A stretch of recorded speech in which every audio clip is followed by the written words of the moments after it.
I work at a shipping company. My name is Rita. I am 34 years old. I have worked there for 6 years. Now I might lose my job, all because of Mark. Mark started working here last year. He is quiet, he does his job, he never causes trouble. But he has one rule: he does not talk to women at work. Not to me, not to the other women, not even to the managers who are women, he only talks to the men. At first we did not notice. He was new. People are shy sometimes. But after 2 months the pattern was clear. If a woman asks him a question, he points to his walkie-talkie. He writes on a piece of paper. He uses hand signals. He never uses his voice, not one word. My friend Maria and I asked him about it in the break room. We were nice. We smiled. We said, "Mark, is everything okay? You can talk to us." He looked at us. He did not smile back. He wrote on a napkin, "I prefer not to speak to women at work. Thank you." Then he got up and left. He left his coffee. We were shocked. What did that mean? We showed the napkin to our supervisor, Tom. Tom is a good man. He said maybe he is just awkward. Give him time, but time did not help. Mark kept doing it. Every day, a woman would ask, "Where is the pallet jack?" Mark would point. A woman would say, "Good morning." Mark would nod. A woman would need help lifting a box. Mark would help, but in silence, no words, just gestures. After 3 months, it became a problem, not for Mark. For us, we are a team. We need to talk. We need to communicate. The warehouse is big. It is loud. Sometimes you need to shout. Sometimes you need to explain things. Mark would not do this with half the staff. Maria said it felt strange. She said it felt like Mark was saying we were dangerous, or dirty, or not worth talking to. I felt the same. We are good workers. We have been here for years. Why should we be treated like this? The other men started to notice. Some thought it was funny. Some thought it was weird. One man, James, said maybe he had a bad experience, but that made us angry. We are not his bad experience. We are his coworkers. We did nothing wrong. We went to HR. We did not want to get him in trouble. We just wanted a normal workplace. The HR lady, Susan, listened. She said she would talk to Mark. She said companies must be inclusive. She said everyone must be treated the same. Susan talked to Mark. After that, Mark stopped writing notes. He stopped pointing. He did something worse. He completely ignored women. If a woman spoke to him, he acted like she was not there. He looked through her. He walked away. He did not help with boxes anymore. He did not help at all. We were more upset. This was not better. This was worse, we told Susan. Susan said Mark claimed he was being harassed. Harassed? We were the ones being harassed. We were being silenced. We were being treated like ghosts. The other women in the warehouse started to complain too. There are 7 of us. We talked in the locker room. We agreed this was not right. We agreed we needed to do something. One woman, Denise, said we should file a formal complaint. She said this was discrimination. We were being discriminated against because we are women, so we did. All 7 of us signed a letter. We said Mark's behavior created a hostile work environment. We said it made us feel unsafe. We said we could not do our jobs properly because he would not communicate. We asked for action. HR called us in. They called Mark in too. They had a meeting. They told Mark he must communicate with all staff equally. They said it was company policy. They said his behavior could be seen as sex discrimination. Mark did not argue. He sat very still. He looked at the table. He said, "I understand." That was all he said. We thought we won. We thought things would get normal. We were wrong. The next day, Mark came to work with a notebook. Every time a woman spoke to him, he wrote down the date, the time, the woman's name, and what was said. He did this in front of everyone. He wrote it slowly. He wrote it carefully. He did not hide it. If I asked Mark, "Can you sign this form?" he would write October 15, 9:15 a.m. Rita asked me to sign a form. I responded by pointing to the signing area and nodding. He wrote everything down. It took him forever to respond. Work slowed down. The men started getting annoyed. They said we were making a big deal out of nothing. They said Mark was just trying to protect himself. Protect himself from what? From us? We were just doing our jobs. We were just asking normal questions. We felt like we were being watched, like we were criminals. Maria snapped first. She was trying to get Mark to move a forklift. She needed it for an urgent shipment. She asked him 3 times. Each time, he wrote in his notebook. She finally shouted, "Just talk to me. I'm not going to accuse you of anything." Mark wrote that down too, then he walked away. He left the forklift running. He left the keys in it. He just left. The shipment was late. Our boss was angry. He asked what happened. Maria explained. The boss looked at all of us. He looked at Mark. He said we need to fix this. But no one knew how. The men started helping us instead of Mark. They became our go-betweens. If a woman needed something from Mark, a man would ask for her. This worked, but it was stupid. Why should we need a man to talk to our coworker? This was not equality. This was backwards. 2 months passed. The tension grew. People took sides. Some men said Mark was being smart. They said women lie. They said false accusations ruin lives. This made us furious. We never accused him of anything. We just wanted him to talk. Other men said Mark was being dramatic. They said he should just be normal. But they did not help. They did not solve it. I started watching Mark. I wanted to catch him talking to a woman somewhere else, maybe on his phone. Maybe outside, maybe at lunch. I never did. He ate alone in his car. He did not use his phone where we could see him. He was careful. One day I was in the parking lot. I saw Mark getting out of his car. I walked over. I was going to be friendly. I was going to ask him calmly why he was doing this. I thought I could fix it. I said, Mark, can we talk? He saw me coming. He got back in his car. He locked the door. He sat there until I left. I felt humiliated. I felt angry. Who did he think he was? He was the new guy. We were the ones who had been here for years. We were the ones who built this place. He was treating us like monsters. I told the other women. They were angry too. Denise said we should make him talk. She said we should surround him and demand an explanation.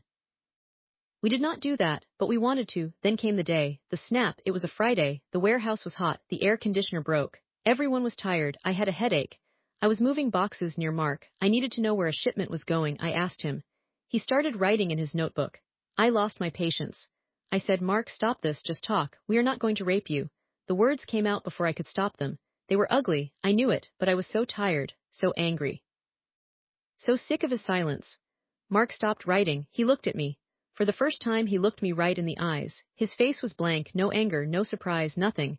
He wrote one more line in his notebook, then he closed it. He walked away. He did not come back that day. He left his work unfinished. The men heard what I said. Some laughed, some looked away. James said that was too far, Rita. I felt bad. But I also felt justified. Hadn't he pushed me to it? Hadn't he created this situation? I went home and cried. Not for Mark, for myself. For how stupid everything had become. On Monday, HR called me in. Susan was there, so was Tom, my supervisor, so was Mark. Susan had a file. It was thick. It was Mark's notebook. Every page had dates and times and names. All 7 women were in there. Hundreds of entries. But on the last page from Friday, it said October 27, 2:45 p.m. Rita said to me, we are not going to rape you. I felt unsafe. I am invoking my right to a harassment-free workplace. Susan said, Rita, this is very serious. Mark has filed a formal complaint against you, against all of you. I was shocked. What, he won't talk to us? He is the one being discriminatory. Susan opened a folder. She showed us an email. It was from Mark. He sent it Friday night. It was long. Susan read parts of it out loud. Mark wrote, I have never spoken to women at work because I have a legal agreement from my last job. I was falsely accused of sexual harassment. The accusation was investigated and found to be untrue, but it cost me my job, my marriage, and my savings. I almost went to jail. My lawyer told me to never be alone with women at work, to never have conversations that could be misunderstood. I tried to explain this quietly. I tried to write notes. I tried to be polite. But the women here would not stop. They kept pushing. They kept demanding I break my safety rule. They said I was the problem. They made me help them. They made me sign things. They made a man ask for them. They watched me. They trapped me in my car. They called me dramatic. On Friday, Rita made a comment that confirmed my worst fear. She made a joke about rape.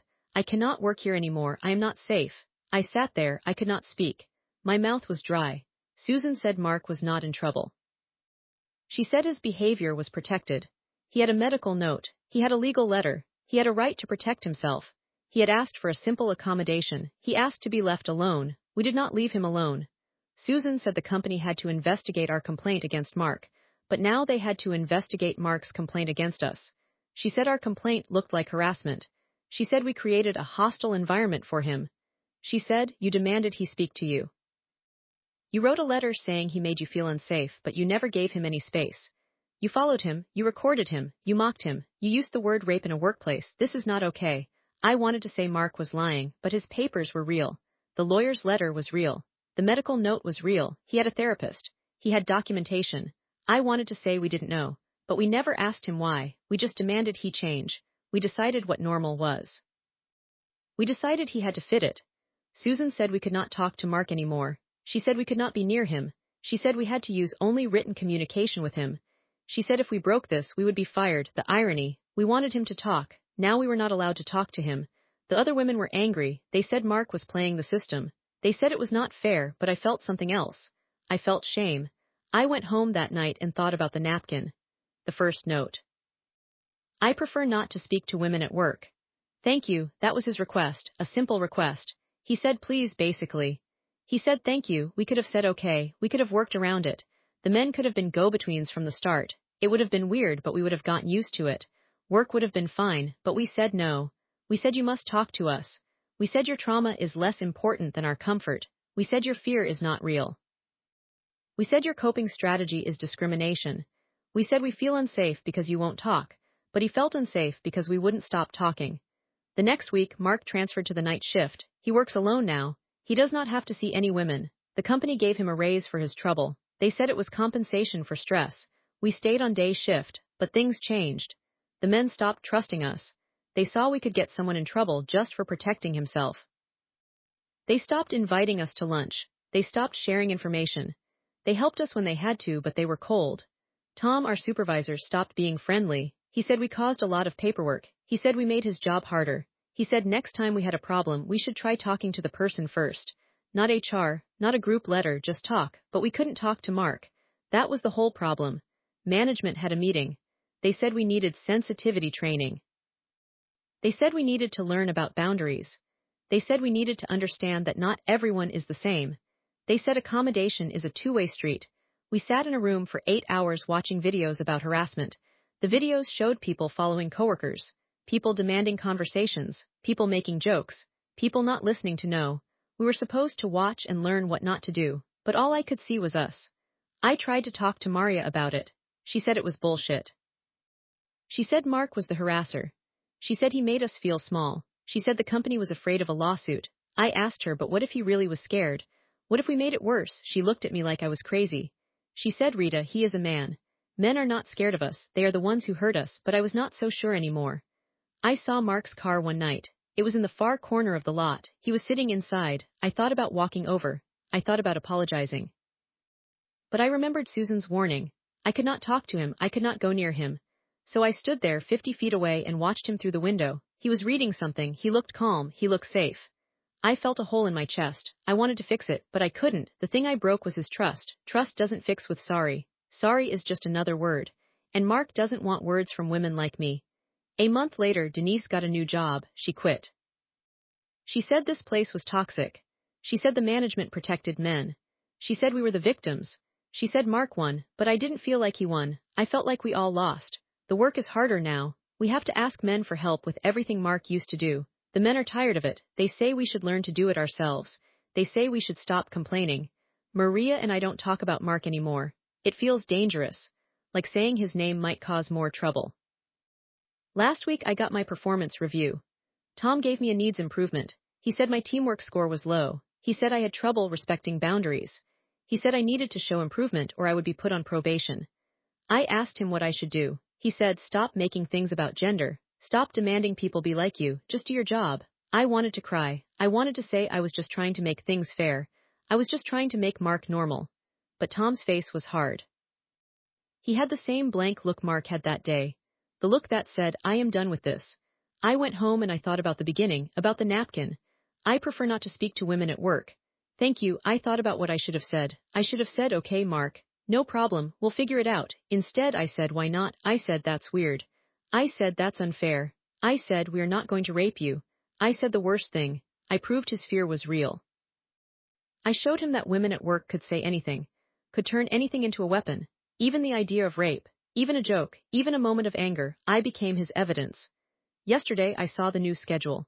Mark is now a team lead on night shift. He has authority. He has a team of 5 men. They respect him. They say he is a good boss. They say he is fair. They say he never yells. I am still on day shift. I still have my job, but I lost something. I lost the story I told about myself. I thought I was the good guy. I thought I was fighting for equality. I thought I was helping, but I was helping myself feel comfortable. I was helping my friends feel powerful. I was helping us make a man do what we wanted. The truth is, Mark doesn't owe me his voice. He doesn't owe me his story. He doesn't owe me his trust. I keep thinking about his notebook. All those pages. All those times we spoke to him. All those times we thought we were being normal. To him, we were being loud. We're being scary. We were being a crowd that wouldn't stop. 7 women every day. Asking, demanding, questioning, following, pushing.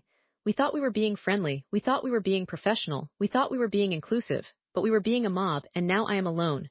Maria doesn't talk to me much anymore. She says I took Mark's side. She says I betrayed the women, but I didn't take his side, I just finally saw my own. The other day, a new man started. He is young, he is quiet. He kept to himself. I saw one of the women go up to him, she smiled. She said, "Hey, why so quiet? We're all friends here." I wanted to warn her. I wanted to say, "Stop, leave him alone, let him be quiet if he wants." But I didn't, I kept my mouth shut. I learned my lesson. You cannot make people talk to you. You cannot make people trust you. You cannot make people be what you call normal. You can only make them hate you, or fear you, or leave. Mark left our shift. He left our space. He left our story. He is somewhere else now where women are not allowed to demand his voice. He is safe. And I am here with my needs improvement review, with my probation warning, with my empty lunch table, with my memory of that stupid, ugly thing I said. I think about apologizing. I could write a letter, but Susan said no contact. And what would I write? Sorry I joked about rape? That is a terrible sentence. That is a sentence that should not exist. I could write, I understand now. But that is a lie. I only understand a little. I understand that I was wrong. I understand that I hurt him. I understand that my idea of normal was not his idea of safe. But I still don't understand why he couldn't just say, I have trauma. If he had said it, we would have understood. We would have been nice. We would have accommodated him, but he did say it. He said it in his notebook. He said it in his lawyer's letter. He said it in his HR meeting. He said it quietly in his way. We just weren't listening. We were too busy demanding he say it our way. So now I am the problem. Me and the other 6 women. We are the cautionary tale in the training videos. We are the reason new employees sign extra forms. We are the reason the company has a new policy about respecting nonverbal accommodation. We thought we were fixing a problem.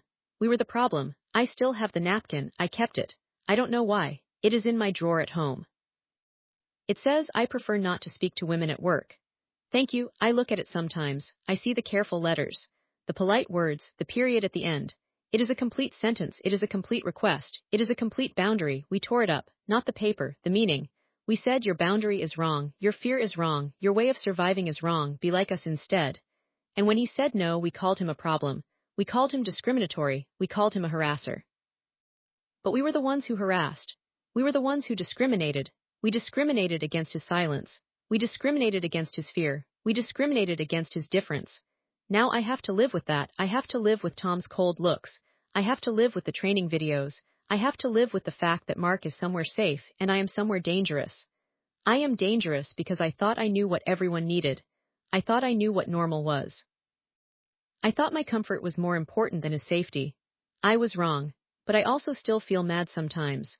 I still think, why did he have to be so extreme? Why couldn't he meet us halfway? I still think we were just trying to be friendly. Those thoughts are the blind spot, the entitlement, the part of me that hasn't learned. The part that still thinks the world should adjust to me, not the other way around. Maybe that part will shrink. Maybe it won't. Maybe I will get fired. Maybe I will quit. Maybe I will stay and learn to be quiet. Learn to let people be strange. Learn to let people survive. Mark learned to survive by not talking.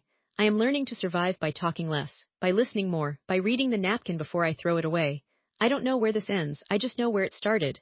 With 7 women who thought one man's silence was an attack. With 1 man who thought 7 women's words were a threat. Both were right, both were wrong. But only one of us kept a notebook. Only one of us had the proof. Only one of us stayed calm. Only one of us followed the rules. And that one is not me. I am the one who snapped. I am the one who said the unsayable thing. I am the one who proved his point. Now I have to live with that. I have to live with being the problem. I have to live with needs improvement. And Mark has to live with his silence. His safe, protected, company-approved silence. He got what he needed. We got what we asked for. We asked him to be normal. He asked us to leave him alone. In the end, only one request was respected.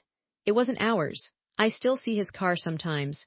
In that far corner, he is still reading. He is still safe. He is still not talking to women at work. And I am still learning what that cost him. What it cost us. What it cost me. The story is not over. But my part in it is.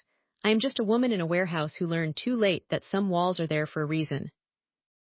You don't knock them down just because you want to see what's inside. Sometimes you let the wall be, you walk around it, you find another way. You let people be safe even if it makes you uncomfortable. I wish I had known that. I wish I had read the napkin and just said okay, but I didn't, and now we are here. Mark is silent, I am silenced. The women are angry. The men are tired. HR is watching. Everyone is walking on glass, all because we wanted a normal coworker. All because he refused to talk. And now we're the problem.